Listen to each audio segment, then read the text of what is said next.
Well, thanks Bob and Dave for organising today and for Bob asking me to speak. I'm not a Teague Harrigan descendant, but I'm gathering all the Harrigan descendants are a bit too shy to get up and speak. And there will be time at the end for questions and hopefully answers. I'm down from the Brooker line, and this is an interesting family reunion for us because my mother always said that our immediate family reunion could be held in a bus shelter, so she never really had any relatives, but when I discovered Mary, I discovered hundreds of them.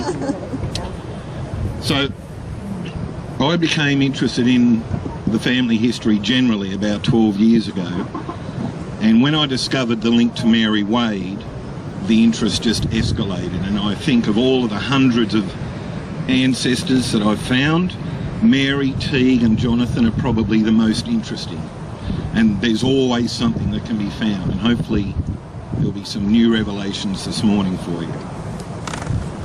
Now, as far as I'm aware, nobody categorically knows where Teague was born and when. I understand that there are records out there that state that he was born in Cork in Ireland. I haven't seen them, but I've taken that as read. I've also seen trees on the internet that have his birth date ranging from 1755 to 1774. So that's quite a big age range. I think when I first discovered Teague, I was interested in his name. And many of you will have already known of the many, many variations of his surname. Be warned that there's many, many variations of his forename and more variations that we haven't heard of his surname, and I'll get to those later today. When I researched the name Teague, which was popular in the west of Ireland, in its original form, it means poet in some derivations. According to Ancestry.com, as a surname, it's a descriptive nickname for a handsome person. Look around, Harrigans, is that correct or not? The Cornish English description of the name Teague means flower. Let's stick with handsome. I'm sceptical of that, the handsome bit, because we've got to remember Mary did unfortunately trade Teague, well, fortunately for me, she traded Teague in for a man who was about 10 or 16 years older than Teague. So I've already warned you that you're going to hear a lot of surnames today, and that's why I'm going to have to refer to the notes, because I have to spell out the spellings and get the correct pronunciations right, because Irish language is very difficult. If I lose anyone, just put your hand up. Oh, I should also say, Bob asked me to speak in an Irish accent today. Well, that isn't going to happen, but I did get into the spirit of things. I'm not doing a striptease, it ends at the shirt. So I just ran this up myself.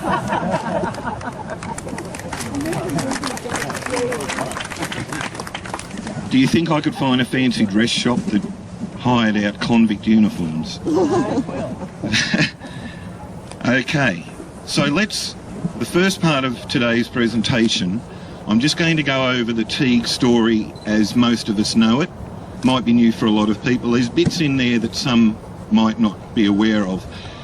And I just want to acknowledge I've paraphrased a lot that's come from the Mary Wade to Us publication, as well as embellished it with my own research.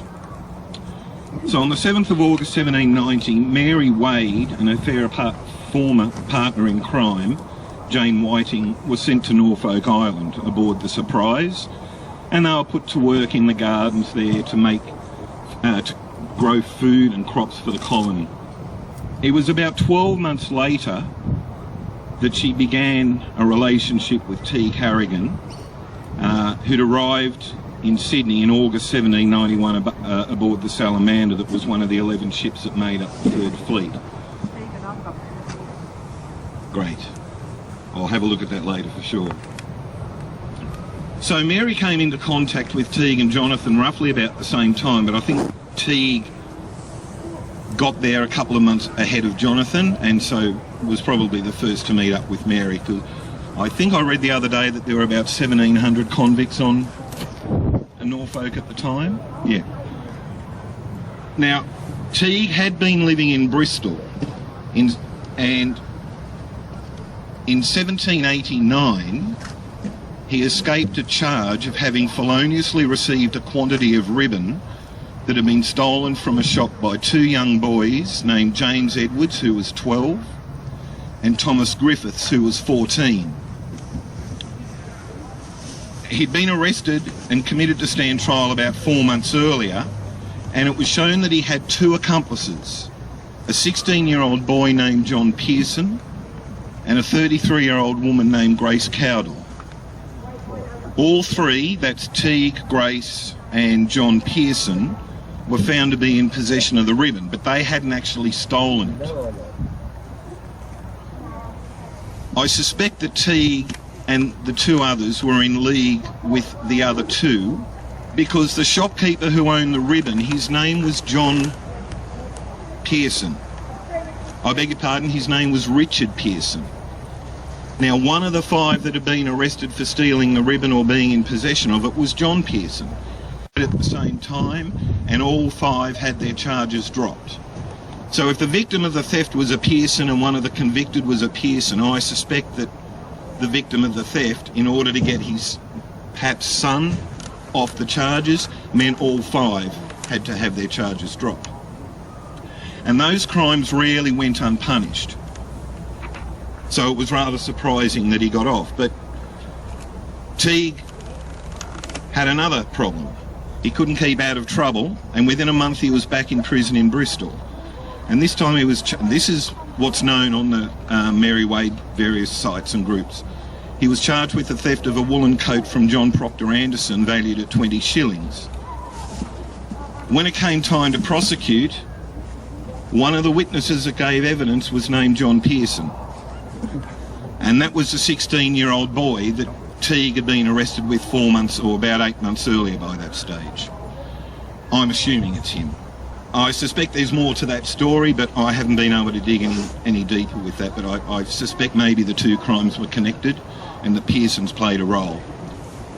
When I was doing the research or writing up for this, I was just having visions of, you know, Charles Dickens' London of the mid-18th century, that Teague was probably part of a gang, much like Oliver Twist, but he was just life replicating art 50 years before Dickens wrote his masterpiece.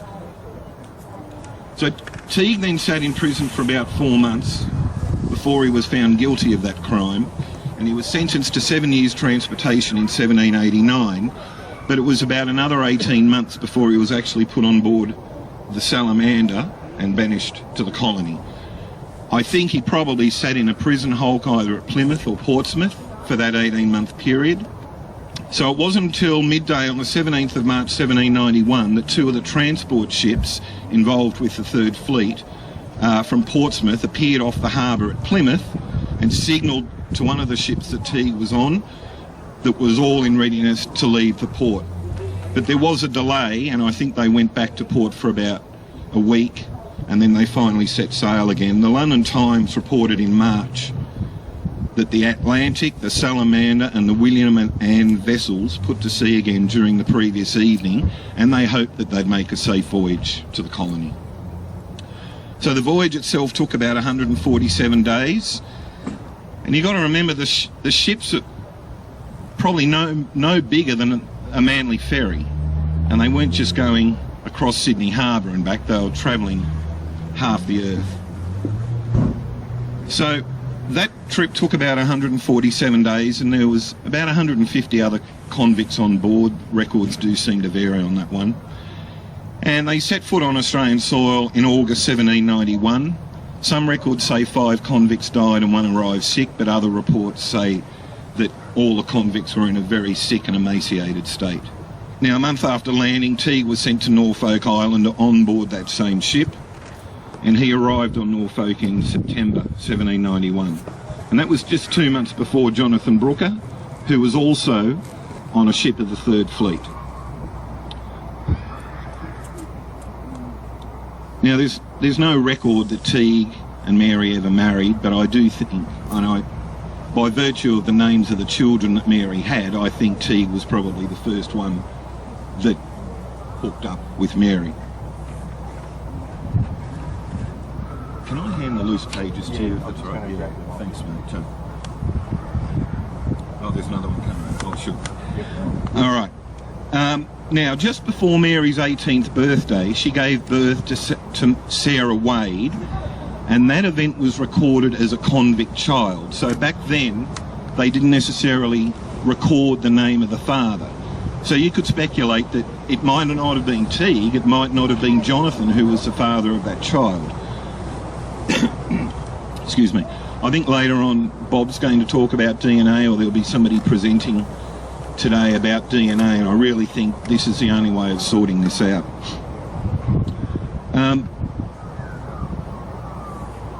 That was followed by another child called Edward, and I think that's where we start to bring in another child named Edward, and we know, or we think we know, that Teague's name was Edward Teague Harrigan.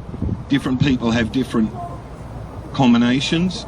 When I started doing my research, I just put Teague Harrigan. I changed back to Edward Teague Harrigan, because the only contemporary record that I could find with the name Edward was the baptism record for the second or the third son that he named Edward. So I have to assume that having children with that name points to Teague being the father. Thanks, mate. Mary's third child, William, was born on Norfolk Island, and again, Teague was probably the father, but that's also subject to debate. And years later, when Jonathan Brooker became William's father figure, he adopted the surname Brooker, even though he'd applied for a land grant under the name of Harrigan. Again, I come back to DNA as probably being the only way that can determine this. Thanks, Dave. And I think a lot of the confusion exists because at the time, it was not unusual for female convicts to be shared amongst the men of the colony, including the officers. And I doubt that Mary was an exception, and when Bob and I have chatted, we've speculated that it's very possible that Mary could have been taken advantage of, and that when she gave birth to a child, she nominated the person that she was cohabiting with at the time just to maintain some respectability, because the female convicts were much maligned.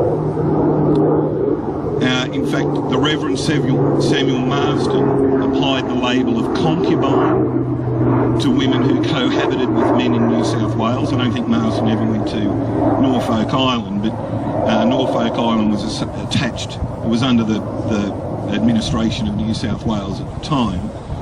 So I dare say the rules that applied in New South Wales applied in Norfolk Island, and Marsden set up the female register, which set the standard for the categorisation of women in the colony, and he held it up as evidence of widespread immorality amongst the women in the colony.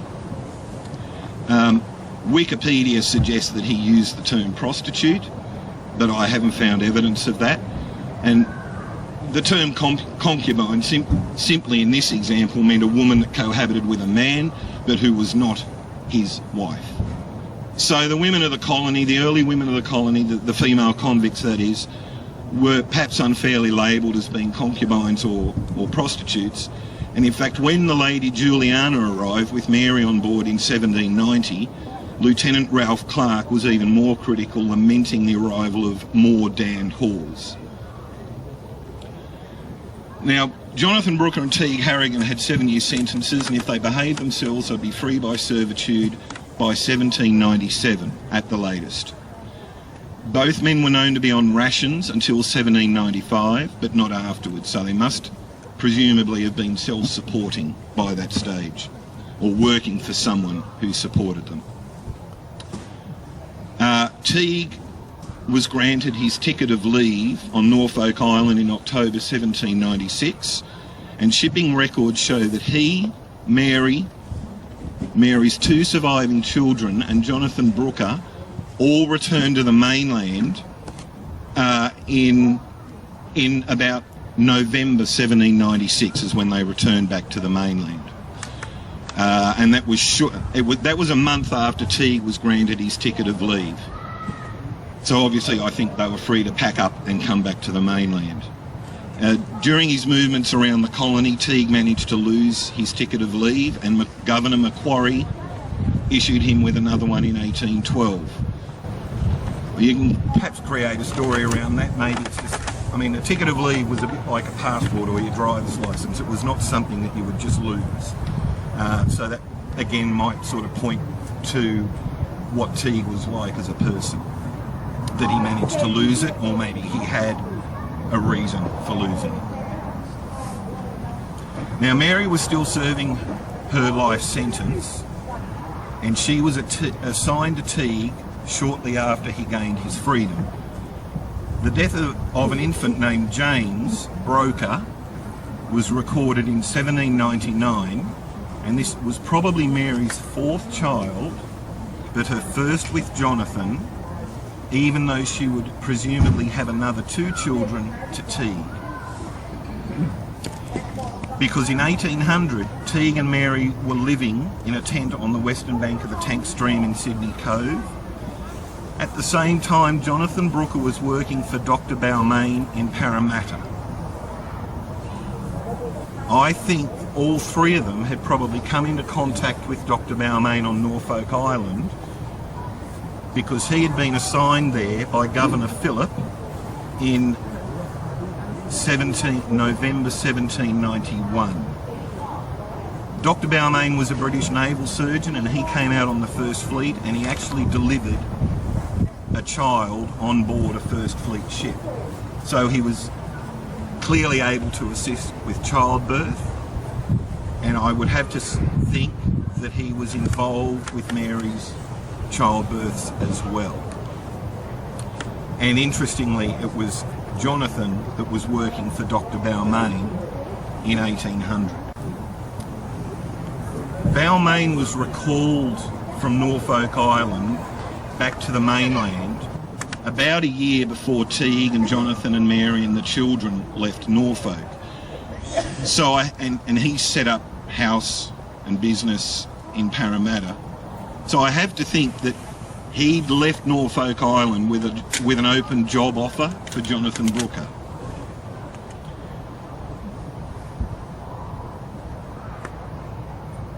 I don't know exactly what Jonathan's occupation was when he appeared as an employee of Dr. Balmain, but in 1800 Dr. Balmain was a member of the Orphan House Committee, which had been set up to supervise the orphanages in Sydney and Parramatta, and he also established a citizen subscription fund to build a new jail in Sydney.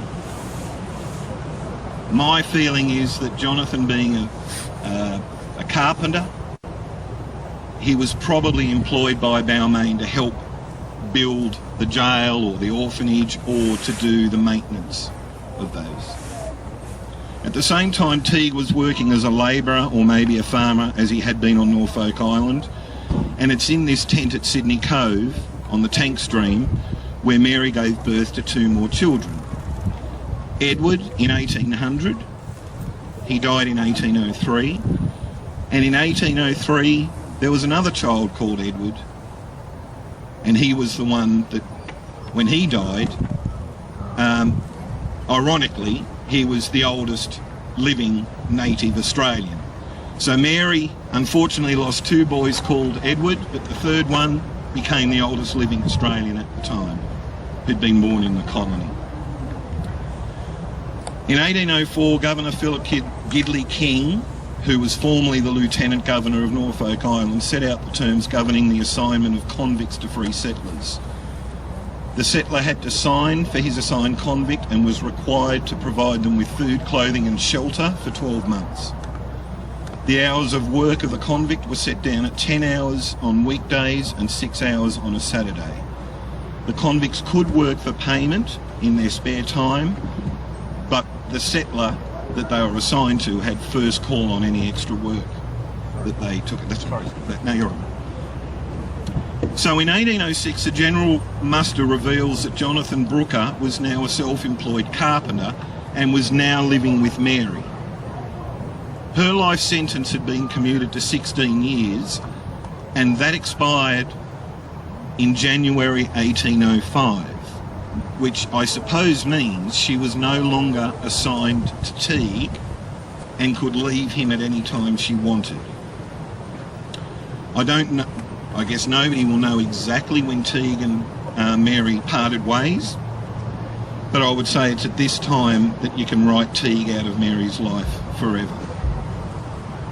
In 1806, that same year that Jonathan was with Mary, Teague appeared on the muster. He was living alone and working as a labourer, and with work possibly scarce, and with whaling and sealing being a key industry in the early years of the colony, Teague became a crew member on the 17th expedition of the brig Fox in May 1809. Excuse me. At the time, about 15% of the male population of the colony was involved in the sealing and whaling industry. So he probably saw that as a good job to have, money coming in. But it also led to a lot of desertion with couples because the men were at sea for so long. And it probably gave Mary a good reason to take up with Jonathan. Perhaps his work presented a more stable lifestyle and stable future for the family. Fast forward 8 years, and in 1814 the population muster reveals that Teague was living at Windsor and still working as a labourer. So we don't actually know if he did go on the brig, on the Fox. Now, although he separated from his family, he might have been in contact with his surviving children, Sarah, William and Edward, because they were also living in the district. Jonathan Brooker was a landholder there, and he and Mary were living at Windsor with most of the other children. 3 years later, in April 1817, Teague's name appeared on a list of persons preparing to leave the colony on the Rosetta. And his destination, not as a whaler or a sealer, but just to relocate, his destination was Port Dalrymple in Tasmania, and it's assumed that he was working as a labourer there for a number of years. In 1819, the General Muster of Port Dalrymple, he appeared. 3 years later, he was given a land grant of 30 cleared acres in the district of Launceston, and he was recorded as a non-resident, so that just tells me he wasn't living there at the time, but he was in Van Diemen's Land, Tasmania. And that article said he had 3 weeks to collect his title deeds from the Surveyor General in Hobart Town. We're getting to the new information now. A lot of people believe that that's around about the time that Teague died, because nobody could find records of his existence after that date. But I'll have more on that in a moment. Teague's name actually appeared in the Colonist and Van Diemen's Land Commercial and Agricultural Advertiser in 1834. And that was an article that stated that he was in arrears for quit rent of 5 shillings. Now, the simplest explanation for quit rent is that it was just a form of land tax. A month later, the Hobart Town Courier described land that had been surveyed for a grant to a John Simmons, and it stated that his land bounded land owned by Teague Harrigan and was situated by the Tamar River. So that tells me Teague is still alive. I'm very confident he was still alive in 1833, 1834.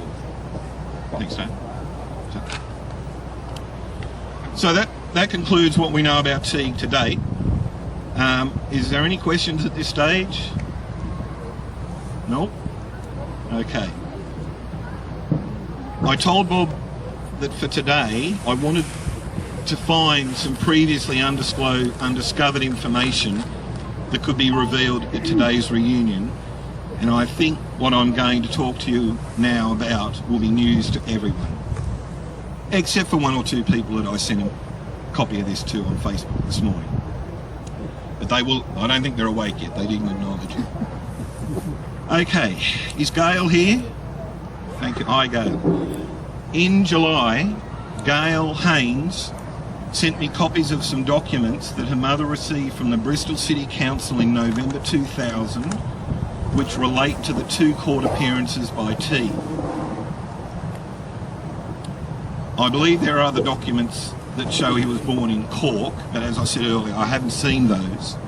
Now, the earliest of the records that Gail's mother received relate to his committal hearing in February 1789, for which he was discharged. These documents contain several critical pieces of information. His formal name was given as Tade, T-A-D-E. But there was also an alternate name written in, or an otherwise name, and that was given as Teague. In these court documents, his surname was variously recorded as Harrigan, H-A-R-R-A-G-A-N, and Harrigan, as we know it to be. The latter appeared on records relating to his later committal hearing. Now, apparently in Ireland, and particularly in Cork, an alternative for Harrigan is Horgan. Remember that, H-O-R-G-A-N.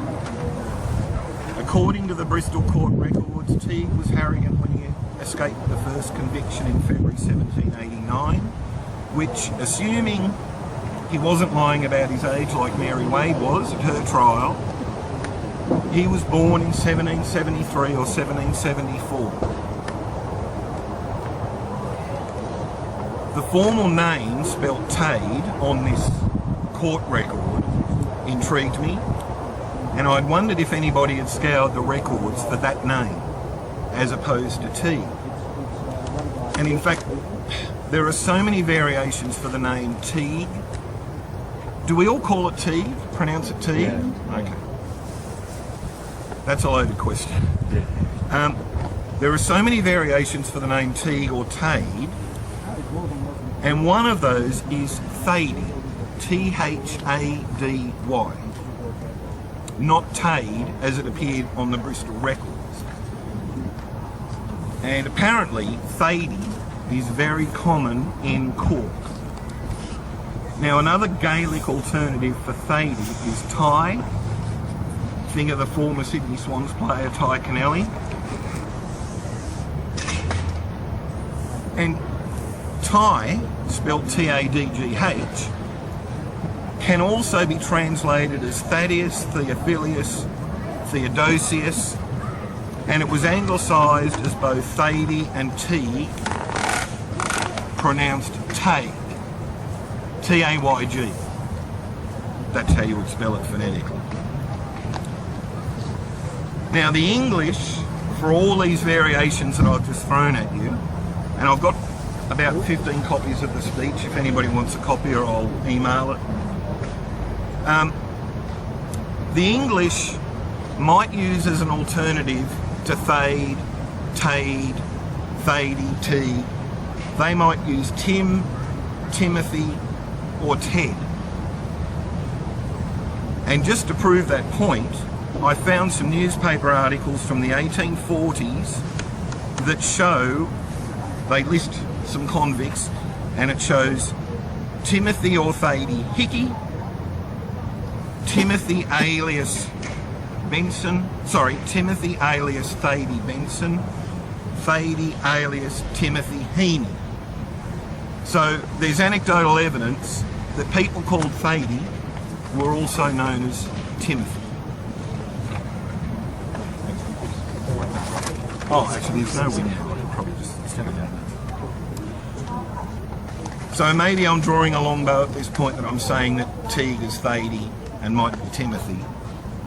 But Teague and Thady, and I'm assuming that's how you pronounce it, as an Aussie, despite them being separate Irish forenames, they had a common origin. In Teague's case, he was clearly using both names, and we know that because the Bristol court records say Tade and otherwise Teague, or Tague. So I'm thinking that a 15-year-old illiterate Irish boy in Bristol, when asked his name, probably said Thady, and it was spelt T-A-D-E. I don't know if my Irish accent will be good either. Now, I'd previously searched high and low the Irish records for an Edward Harrigan or a Teague Harrigan or a variation thereof, of what I thought might be a variation at the time. But the closest match I could find was a baptism in 1791, which clearly can't be our Teague. Now, the Cork records are apparently in very good order, as are the Dublin records. They've maintained a lot of them, but it's apparently the rest of Ireland where it's very difficult to find records, so fingers crossed it's Cork. And it's even harder if the priest was too drunk to write things down properly.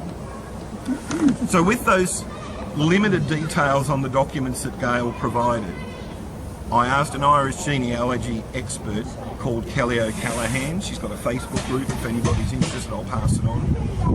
I asked her to start searching for a Thady Harrigan in Ireland. And we finally got a hit.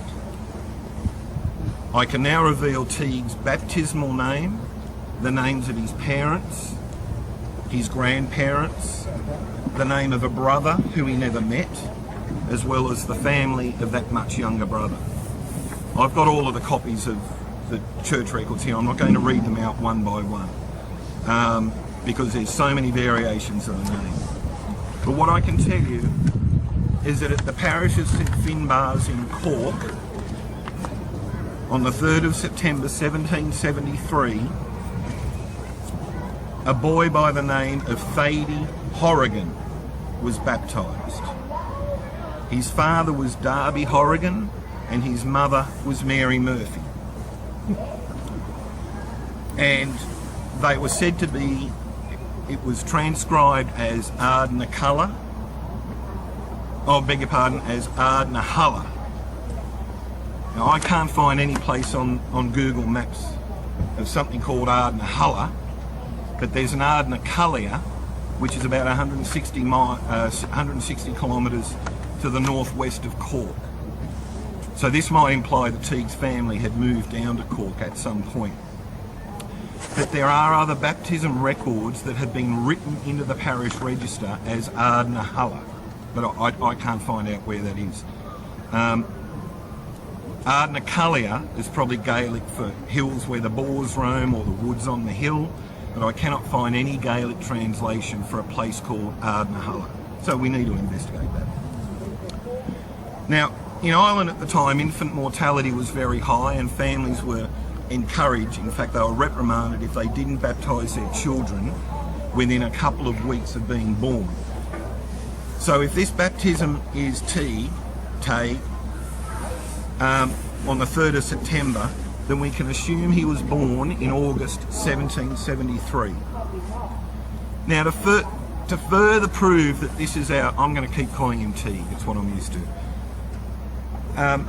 To further prove that that baptism record is our Teague, we'd need there to be no other parish record or other documented record for a Thady Horgan of Cork to be found, and there isn't. So if it's our Teague, clearly there isn't another record because 15 years later he's in Bristol committing crimes. Now if this is his baptism record, and I firmly believe it is, then it also makes him 15 when he committed the crime, and that is what was recorded on the Bristol documents. So then we ask, what's a 15-year-old boy from Ireland doing in Bristol at that age? And we might speculate that the Harrigan, Horgan family had relocated there, which is just 300 miles across the Celtic Sea, because why would a 15-year-old boy be there on his own? I don't know the answer to that, but there is a bit more to say on that. I talked about the brother that Teague never knew he had. In 1792, when Teague's already on Norfolk Island, a boy named Daniel Horgan was baptised at St Finbarr's Church in Cork, same church where Thady was baptised. That baptism record, I know that's 20 years later, that's a bit of a gap, but the father was Thady Horgan, and the mother was Mary Murphy. They are the exact same parents named on Thady Horgan's. I'm going to have to keep referring back. They are the exact same parents recorded on the baptism of Thady Horgan in 1773. So Daniel Horgan has to be Thady Teague's brother. We might never be 100% certain, but again, this is where DNA might answer the question. I guess what it does tell us is that people had a great deal of difficulty spelling their own name at the time. If Teague's parents had gone to Bristol with Teague, but they were back in Cork 20 years later, or maybe they'd never left, and maybe Teague had sailed to Bristol on his own to seek work, maybe as a navvy. In Cork, the family was probably living within a stone's throw of the Lee River, but there was no active whaling industry at the time in Ireland.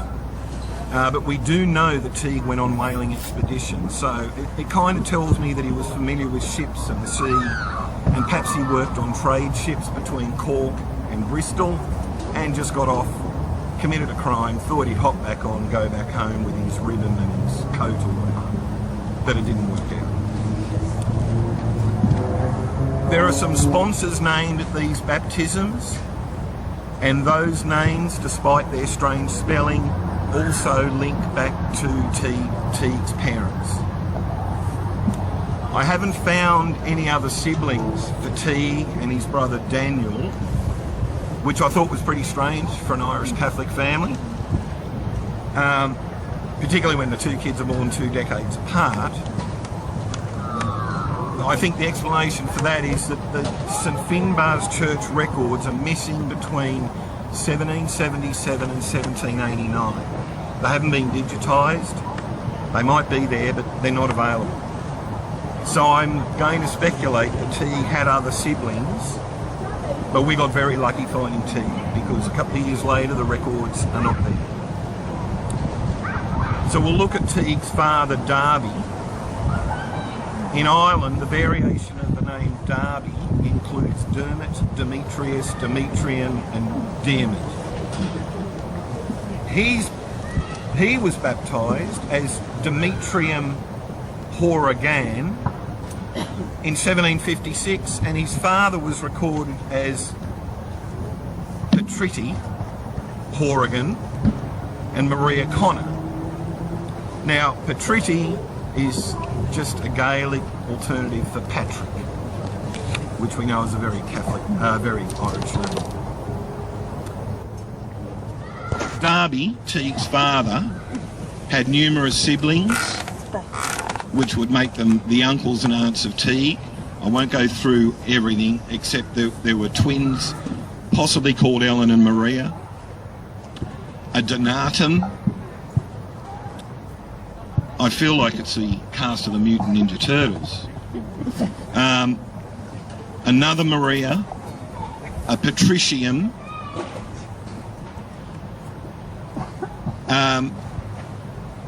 and that's as many as we've found. In July 1789, Darby, Teague's father, was a sponsor for a child who was baptised at St Finbarr's. The other sponsor was a Kath Connor. And Connor also features in our Harrigan family. Teague's paternal grandmother was a Connor, and many years later he would name 2 of his own children Kath or Catherine or Kathy. So I'm sure there is a connection there.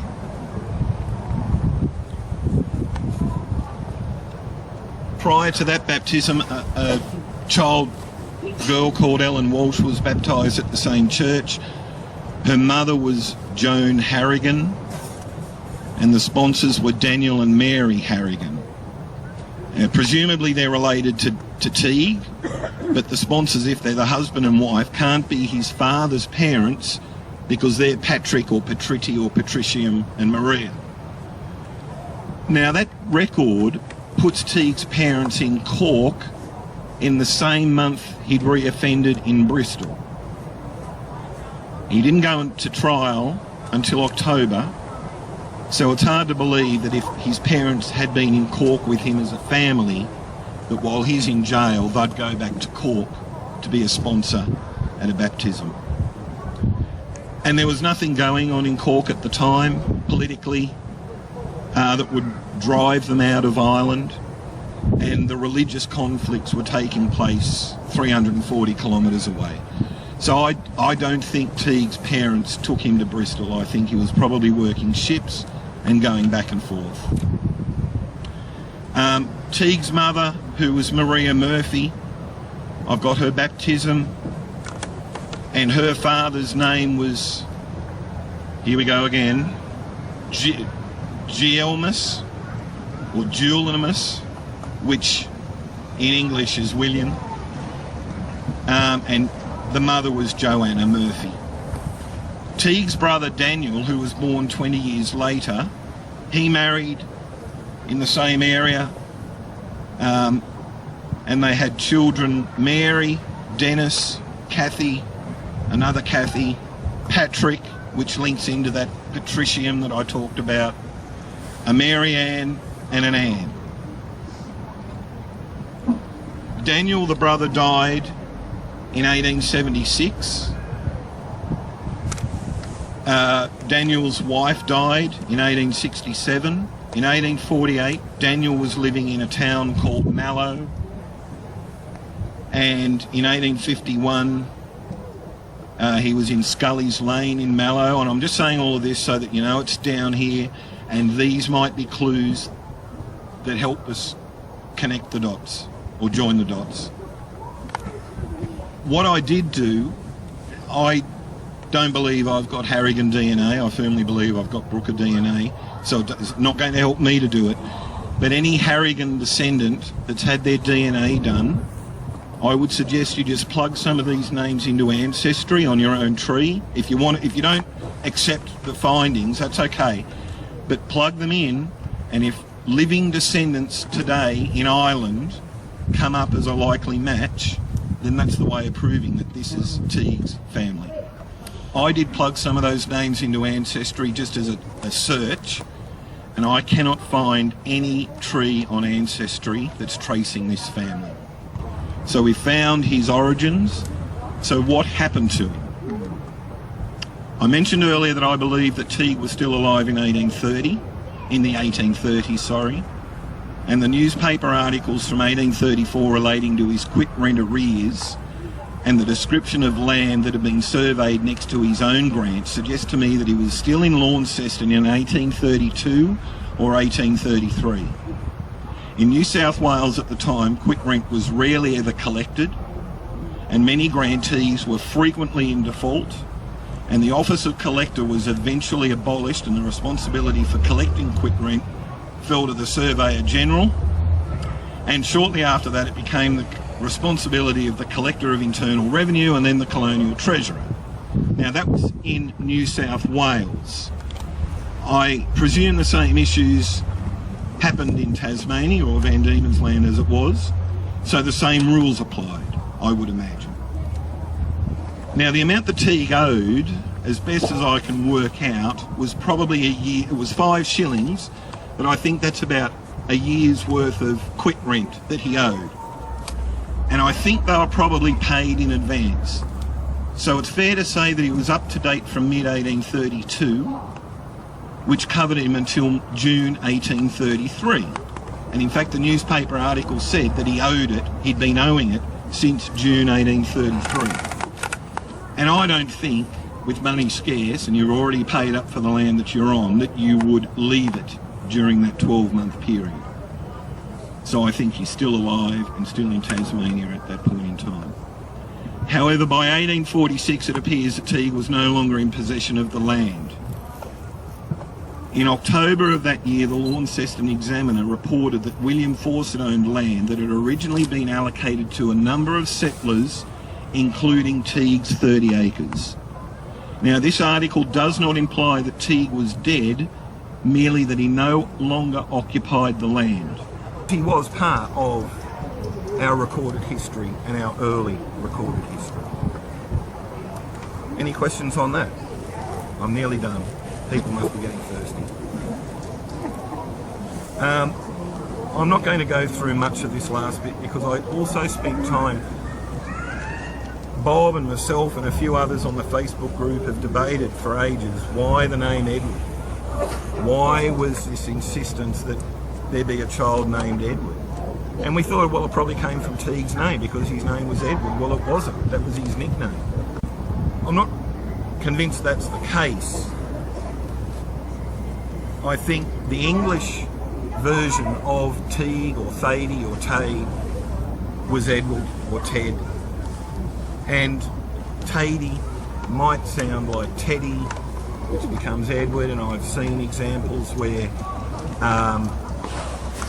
people who were known, who were born as Thady, I've got a copy here, were also called Edward. So I'm just picturing Mary in the tent saying, well, I'm not having you and your crazy Irish Catholic name, but I'll name the child Edward. And they did that 3 times. I think I'll conclude there. If anybody has any questions or if anybody wants a copy of the speech, I've got 15 copies that I can give. So, thanks for your enduring the length of that.